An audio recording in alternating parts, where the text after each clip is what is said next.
Today there's so many things to talk about, but let's lighten up this coronavirus load and let's get back to some girl stuff like men. I don't want no scrubs. Scrubs can't get no love from me. Something. Try to holler at me. I don't know. You know what? We're gonna have a good time. So we're so glad that you were tuning in with us today. So men. So, how do you guys feel about just dating at this moment in time? Like, with all the apps out, with just different ways to like meet people from all over. I don't like dating on apps. Why? I feel like it's impersonal. You don't get to know. I feel like, in my opinion, I like to see someone, how their body language, how they respond. All of that are perks for me. So not being able to see that and how you react and communicate, your expressions and stuff, that's kind of like, Well, can't you like FaceTime them and get that? You get to see how they respond. You get to see how they react. What is it about being in their presence matters to you, is significant to you? FaceTime, you just generally see their face. What do you want to see? Their body. No, I just want to see. No, their body language. Their body language. Maybe because I'm a person, I watch everything. So I even notice smiles, laughs, like the small stuff. All of that matters to me. I notice every single thing. Okay, so I've never put myself on a dating app. Now, my sister Lillian has. Back in the day, it was Black Planet. I was young, but that was the place. And I would get all these messages. I just But Black ignore Planet it. is not a dating app. Wait, what is it? No, it was a dating website. It was like a social. Social. Okay, well, whatever it was, I didn't put myself on there. Lillian did it for me. And to this day, I've never put myself on a dating app. I never put myself out there as being single. I'm like a housebody, and I think that's probably why I'm still single, because I don't go anywhere. And I go to work. When I was working, I go to the grocery store. You just don't, you just like ABC every day. It's hard for me to talk to people that are in my space. Yeah, your circle. So like, even the places that I go to, like church, work, these are guys there are not candidates for me. I don't like talking to people that are close to me in my proximity. So you like men overseas, huh? You like men overseas? No, they just can't be in my circle. Because when you break up with someone, then if someone else decides to talk to them, you have to see that. I remember in high school, when I used to go down the halls, there would be so many people that were together, and then maybe a week or two later, they were in the same hall, next to the same locker, kissing a different girl. Even though some of that stuff does, it kind of continues on as you become an adult. However, you're an adult now. And then when you talking about like you want to meet a person in the face, not everybody is easy with like communicating. Some people are a little bit more reserved. Mm-hmm. It takes time. It takes time to peel those layers to get to know them. And sometimes it makes it comfortable for someone to communicate with you when they are talking to you like through messaging or email or whatnot. And I do understand like breaking that catfishing down and people that are lying. They're like, "Oh, I'm 6'6", and you meet them in the So how do you feel about dating like that? Do you think is that something you would do or? I mean, that's something I have done. Well, you're not married. I'm happy. And you found success with that, yeah. But I mean, it kind of gets you out there without you really being out there. Yeah, like if you're not really a type of person that goes out to social events, you're here and there. Mm-hmm. I never was like a club type of person, so I never would be in a club or anything. So, there would be places that I would be, which would be like at church and stuff. So like when you're in a social site, it kind of like allows you to be out there. Mm-hmm. Well, you're not normally out there. But I think it's also like can be a protective blanket. It's like it can be for some people. And then some people, there's no other way that they would meet anyone because they are such introverts or they are so busy and time doesn't allow for them to do anything else besides work and home maybe. And that works for them. Dating apps, I feel like you lose. There's something lost in men at the moment right now. Like you don't see a gentleman a lot of times. Men don't open your doors.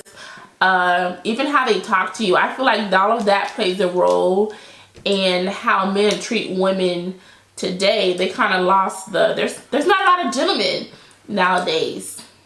You don't meet a lot of gentlemen. I feel like because that era was it was like 1920s, 30s, 40s, 50s, 60s, and I feel like it started kind of fall off around the 2000s. Or 2005, men kind of stopped being gentlemen. But it depends on where you are. There's certain demographics or certain areas where men are very much gentlemen. And then it depends on who you're talking to as well. True. Depends on who you're talking to. But when someone treats you like a gentleman, you're like, oh, he opened the door for me. Close up. No. So when you start getting things that you're not used to getting, it becomes easier. And I am very much a layered person. Like I feel like it's hard for people to get in and get to know me because I'm just like I'm like an onion. Right. Yeah. That's the best way to describe it. I think a lot of women are like onions. They're layers to you getting to know that person. There should be a process of getting to know someone. To me, like it should be a process. Yeah, but right? My opinion on dating also. Because I date, let me say, men are not genuine when they're dating. So I've had a lot of guys be like, let me be your friend. And they really don't want to be your friend. What do they want? If they don't want to be your friend, what do they want? They want something else. They want more than friendship. But I want a relationship, or are they trying to No, men don't want relationships these days. You can't put all men in this box, right? We can't do that. But let's talk about the stuff I've experienced like men, they say they want to be friends, but they really don't want to be your friend. They want to go to the next level with you. And then when they get there, they're like, they don't want a relationship. And it's like, okay, well, why do we even go here if you don't want a relationship when you first approached me like you want to be my friend? That's why I say getting to know somebody, it should be a process. It should be a process of getting to know someone. Like, I feel like you should be able to be a friend with that person, with that individual beforehand. There should be some kind of like a space or time, some time where you're just building like a friendship. You're building something. You're going from one thing to the next. It's not because like a lot of times when people do kind of mix sex into it, it just it messes it up, right? It does, because you're like sitting there. It does. You're wanting to get serious with him, and he already didn't see you naked, and so he's imagining you naked. He want to get naked again. Like you sped past that point, and you're not allowing the process to happen. Yeah, that is just something that I've like noticed. Like everything nowadays moves so fast. Yeah, it does. Yeah, because it opens. So who slows it down? So say you're dating a guy, or you're getting to know a guy, and let's say he invites you out for wine or coffee, and he's like, "Hey, let's just put that coffee down and let's go to my car." Like, who? What do you say? How do you be like, stand down, dude, back up, back? Who slows it down? And then are you expecting the man to go to your pace? And is he going to be like, you know what, this is too slow for me? Like, I think nowadays women move fast because the man wants to move fast, and they feel like, especially if it's a guy that you like, mind you, it's the guy that you really like, you're attracted to, you wanted to get to know. If he wants to move to a certain pace, you feel like if you don't go along with that, you would lose his interest, and you guys wouldn't talk. I have a disagreement. I don't feel like that. Like, you ain't making me do nothing. I don't want to do that. I feel like we're in a time and age where women have careers. They're making their own money. Yeah. They have their own houses. More independent. They have their own cars. And so they're like, I really don't need you. Oh. Except for that. Mm-hmm. So they're the ones going straight to that's so. You know what? Yeah. Really, you bring up a really good point. Now that's good because you do see now where the spectrum has changed, where women are on top now, and men and women are the aggressors for sure, Dolores. And then you're like, what are you bringing to the table? That's kind of how I see. I'm like, if I have this, because I am an independent woman, I'm like, how do you add to my plate? If I got my cornbread and I got my collard greens and my meat, are you the beans? What are you on my plate? Like, a dessert. I gotta be a dessert. Are you my Chardonnay? Like, how do you fit on this plate? It's already full. I already have what I need. But then and I think then as a woman, you have to look at yourself and say, okay, what is it that I'm missing in my life? Even though you may have it all, that's when you do like some internalizing. You do some things like, you know what? He makes me better. He's more patient than I am. And I'm not married. I must be ready talking like this. Yeah. And what is it that he brings that I'm missing that I may not even realize that I'm missing? Yeah. So I was talking to my husband about this. I said, I feel like opposites are good for each other. Like magnets. Yeah, because, y'all not going to think the same way. Right. Yeah. Well, like, especially if it's a man or a woman, you're not going to think the same way anyway. You can have a different process of thinking. But you're not going to think the same way if you're opposites. They're going to have a different perspective than you, which is good because you want to have a different perspective. You want to be able to look at something and be like, you know what? I didn't think about that. Hey, you do have a point. Yeah. Yeah, I think it gets really boring if you have two people who that are the exact same. Who, like, I hear people say this, like, he's so much like me, but he's me in male form. I'm like, I don't want me in male form. I want someone who is not me. Because who wants themselves in male form? I feel like it gets so boring because you all begin to think the same. Now, I think when you join together, your thoughts definitely start to become one and kind of start to think the same. Right. That may be what I'm talking about too. Yeah, but not as far as like the same as just a male version of you, or like we in this box. How we gonna get out? I don't know, y'all. No, no one has that intuition to think outside the box. But you're both in this box together, and you're like slapping on the walls. How are we gonna get out? I need you to think better than me, higher than me, or lower than me.